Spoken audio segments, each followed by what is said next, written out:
He fell asleep in New Jersey before the bombs hit the ground. Broadcasting from a bomb shelter, he is the nuclear clown.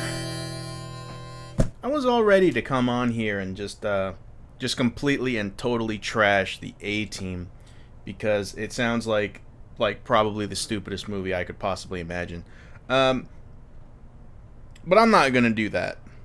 Was the A-Team a tour de force of brilliant performances and method acting and and compelling dramatic plot? No, of course it wasn't. Don't be silly. Don't be silly. But it wasn't completely terribly horrible. My spoiler-free review of the A-Team is it's kind of fun, actually. Would I recommend it? If you're curious at all about this movie, sure, go see it. You'll probably have you'll probably have a decent time at it. But if I really can't see anyone, I can't see anyone going to see this movie and really expecting anything other than what it is, which is, you know, a pretty fun action movie. But my problem at the same time is the action, which is really over the top and really silly and really a laugh out loud hilarious at times, and not meaning to be. It seems like they take this plot, which was surprisingly well told, I thought. Like, the way the movie goes, the pacing of the movie, I thought was really very good. It's fast paced in the way they tell the story, and you're never bored. I mean, there's always something going on. And even this parts of the movie where there's no action, just the way they kind of unfold the plot is, I thought, really compelling. It was really quick and fast, and even though the movie was around 2 hours, it didn't really feel that way to me. I thought they got a lot done with the time they were given. They even showed how all these guys met and stuff, and I thought that was pretty nice. And it was the story was well told. And the story, you know, wasn't bad, I thought. But strangely enough, what keeps this movie from being good, in my opinion, is the just completely ridiculous action and the completely ridiculous plans and plots and stuff like that of how they kind of do their whole A-Team thing, if you will.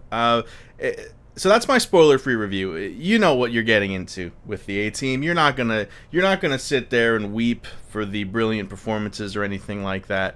But if you think you're gonna have fun at this movie, if you think you're gonna kind of like it, then you probably are. But you know, it's nothing tremendously special. But I would say that it's fun. I thought it was fun. But yes, that's my spoiler-free review. So now we're gonna spoil some stuff. I thought that Rampage Jackson was gonna be horrible in this movie. I really thought that he was going to be just ridiculously off the charts bad. I was really looking forward to doing this review because I was just gonna totally obliterate this movie because I was so sure it was just gonna be a total piece of shit. And Liam Neeson does not instill confidence in me as a moviegoer here, because I can't remember a movie he's been in that's been even passable. I don't know. People will say, wasn't he in Taken? I never saw it. It's Ransom with a different guy, right? I mean, I don't know. It doesn't really. I don't see that and think, wow, that's something I got to see. But from what I've seen of Liam Neeson, his movies have been god awful. I mean, you know, Star Wars alone is enough to just alienate you.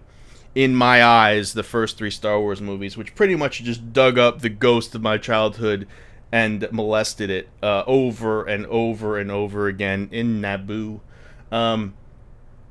So when I found out Liam Neeson was in it, I was not a happy camper. He was in Clash of the Titans, which looked like an enormous piece of shit. And I didn't see it because, well, it looked like an enormous piece of shit.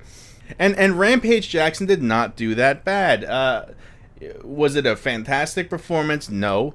But I mean, for a guy who's not an actor, for a guy who's doing his first foray into film, I thought it was fine. He didn't embarrass himself, you know.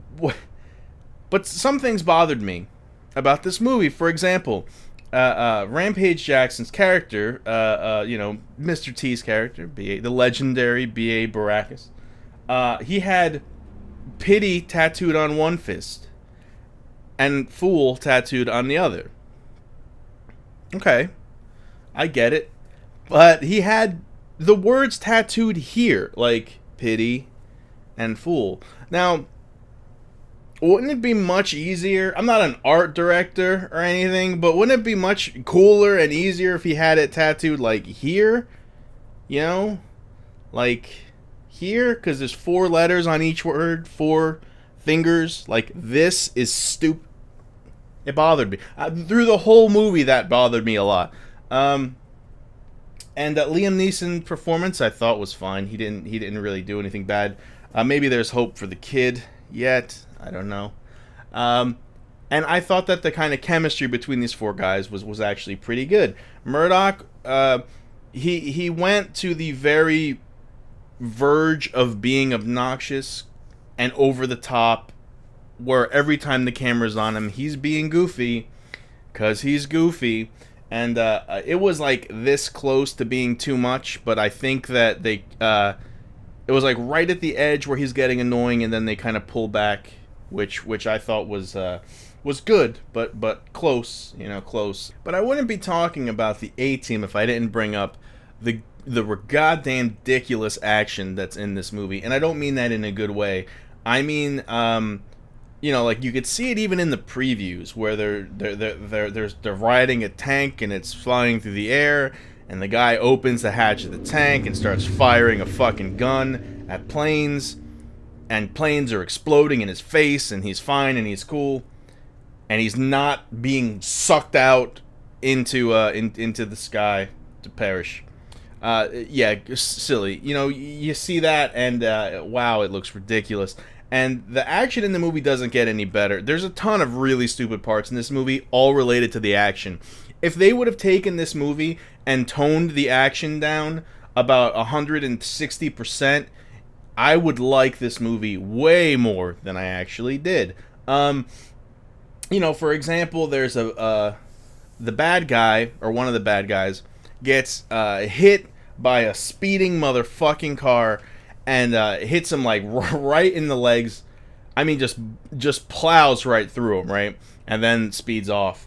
And then the guy gets up and starts chasing after the car, shooting his machine gun. Like, he got fucking porked by this car going full speed, like knocked him over like you would.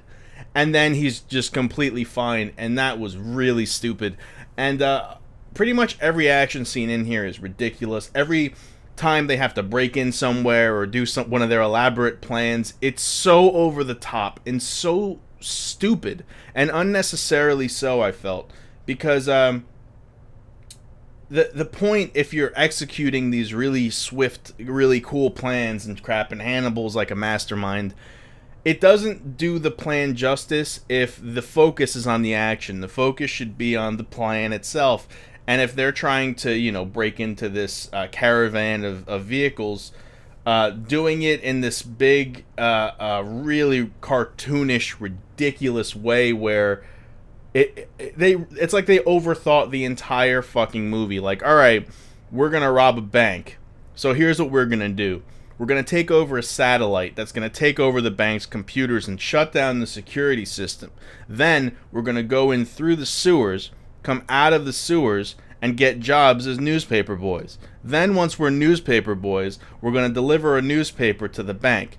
In the newspaper is going to be a rolled up knife, right? We're all going to become master swordsmen so we can use this knife to disable the security. Once the security is disabled, we're going to send notes to all the security guards' wives telling them that their husbands have left them. This will make the widows very, very upset, which will aid us in our purpose for some reason. 2 of us will go to the vault, and instead of blowing up the vault, we're going to dig under the vault with jackhammers. Now, this is going to make a lot of noise. So to cover up this noise, we're going to get a permit to operate this jackhammer inside the bank, which is going to be practically impossible, but not, because Face got a job as an administrator that handles such things. So he's going to give us our permit, and we're going to dig with jackhammers under the vault door instead of just blowing it the fuck up in the first place. Now, people are going to see our faces, so we're going to have to get plastic surgery. But we can't get plastic surgery from a licensed doctor, because then they're going to know who we are. But that's okay, because BA has been studying plastic surgery, and he will do all our surgery for us, so we will look like En Vogue. So then, En Vogue's going to get arrested for robbing the bank. And by this time, En Vogue's probably about 10 to 15 years out of fashion, so nobody's really going to know who they are, which suits our purpose, because BA's going to have to turn us back, and, you know, we're En Vogue. Yeah, the movie's not much better, so don't give me shit.